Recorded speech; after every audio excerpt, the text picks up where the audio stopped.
With the new Omicron variant of coronavirus threatening to ruin Christmas for the second year running, it's no wonder that people are asking the government to learn the lessons of the first two waves. There have been more cases today than there ever have been.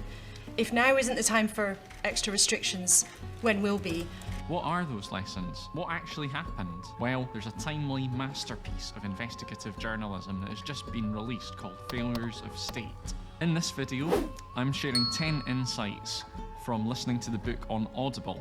So the first key lesson is that China's early actions hampered the initial response. Chinese media initially supported the theory that the virus was brought in from abroad, from foreign athletes who were attending the Military World Games in 2019. They imposed strict criteria on what could be called a case of coronavirus that gave the impression of low case numbers initially. And doctors who tried to get the message out about the new virus had their labs shut down and were, even in the case of Dr. Li Wenliang, forced to sign false confessions. And even when doctors managed to share the genetic code with the WHO, China decided to say that there was no evidence of human-to-human transmission until the 20th of January, even though China ended up having to build a new 1,000-bed hospital in order to contain all of the new cases. They also go a little bit into exploring the lab leak theory, where China seems to have resisted questions from academics about some of the closely related viruses that some of the Chinese labs were working on at the time. The best evidence suggests that the SARS-like viruses that are very close to SARS-CoV-2 came from horseshoe bats in the southern part of China, a region called Yunnan province. Whether it was an animal that was taken out of the wild or from a market and then transported to Wuhan, we don't know. Because these closely related viruses were also known to have caused viral pneumonias in previous outbreaks in 2012, some academics have criticised the lack of transparency. When you take it all together, China's actions effectively delayed the international community's ability to respond earlier, which would have had exponential benefits in terms of trying to contain the virus. Number 2. The UK government consistently underestimated the level of threat. The book shows how much time was wasted in those early months when we could have been preparing. As Richard Horton, the editor of The Lancet, put it, we had time when we could have ramped up testing, time when we could have got personal protective equipment ready and disseminated. We didn't do it.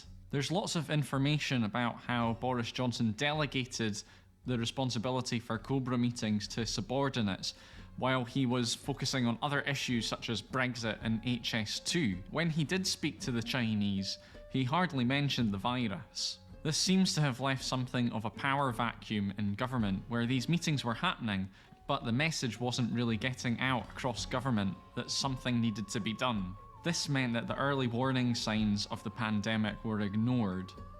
Number 3. The political culture discouraged scientific advisors from rocking the boat. What you see when you read this book is that the relationship between ministers, politicians and their advisors got very complicated. Professor Hibbard, who was a government advisor at the time, said the views of scientists were often dismissed.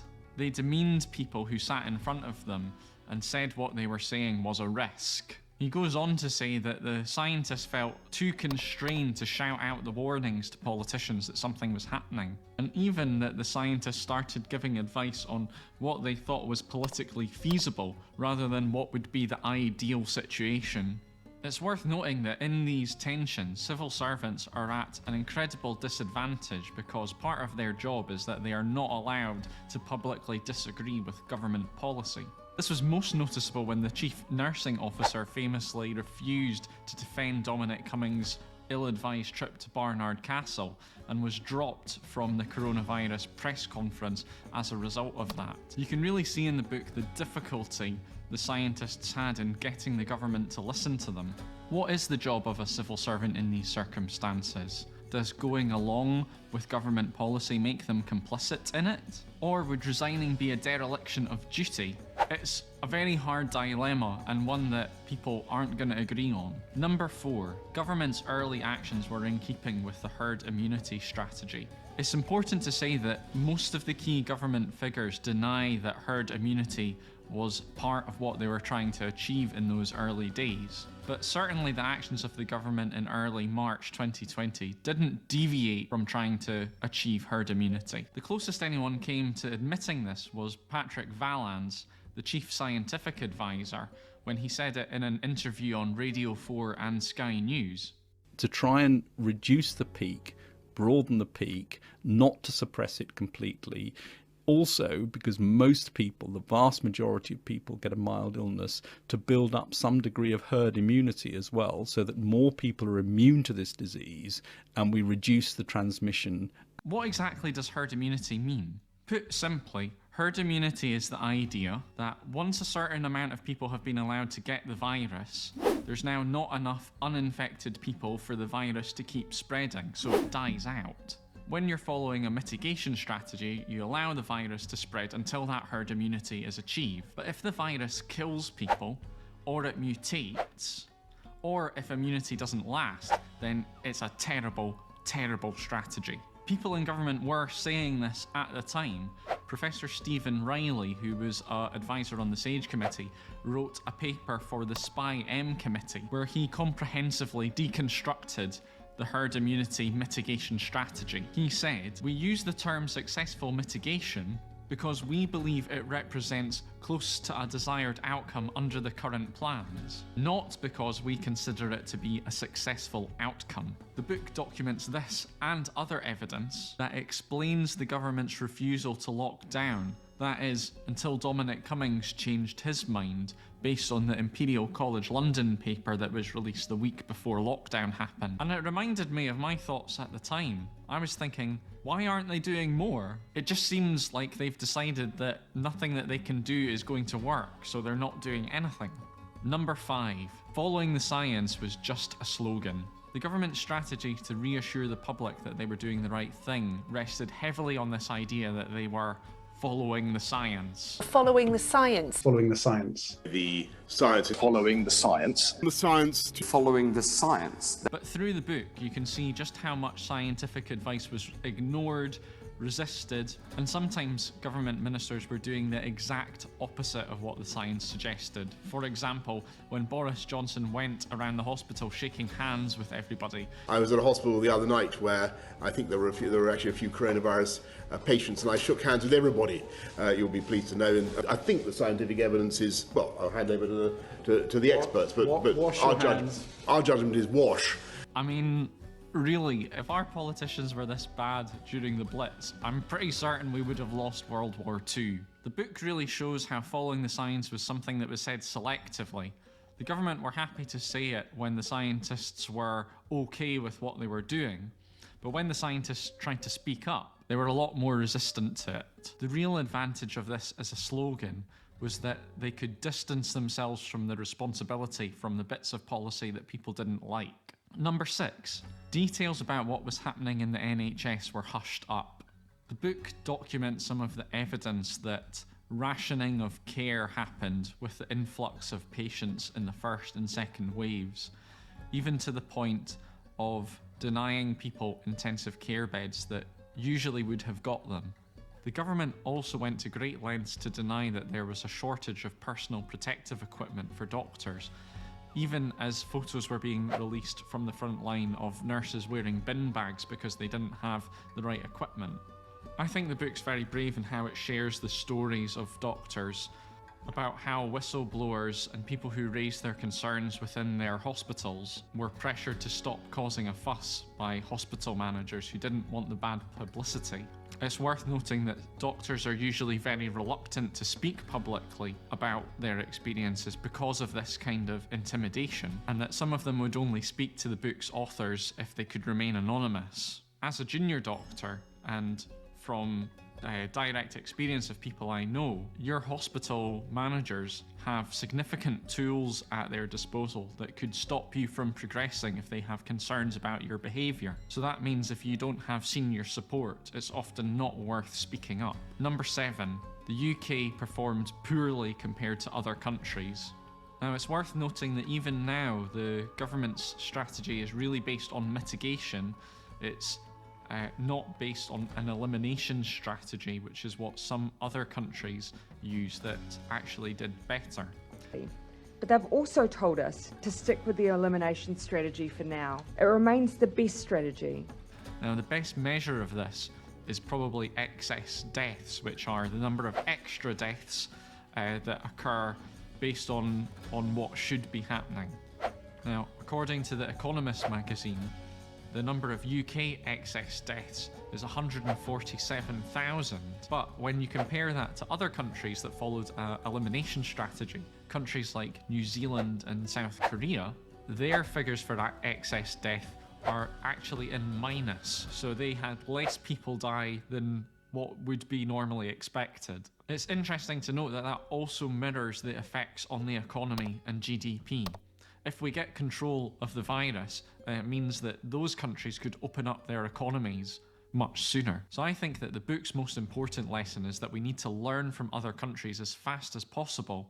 Otherwise, this kind of thing is going to keep happening wave after wave. So now for 3 of my own thoughts. Number 8, the evidence was almost always behind the real situation. Now, one of the tactics that comes up time and again in how the public sector justified its inaction in those early days was that there was no evidence that something needed to be done. Now, this is part of our evidence-based practice. If there's no evidence for it, why would you do it? But in a pandemic, when it's such a fast-changing situation, that evidence was almost always out of date. Now, I had personal experience of this in what the advice was about wearing FFP3 masks in situations where you were having a cardiac arrest and needed to start CPR and chest compressions.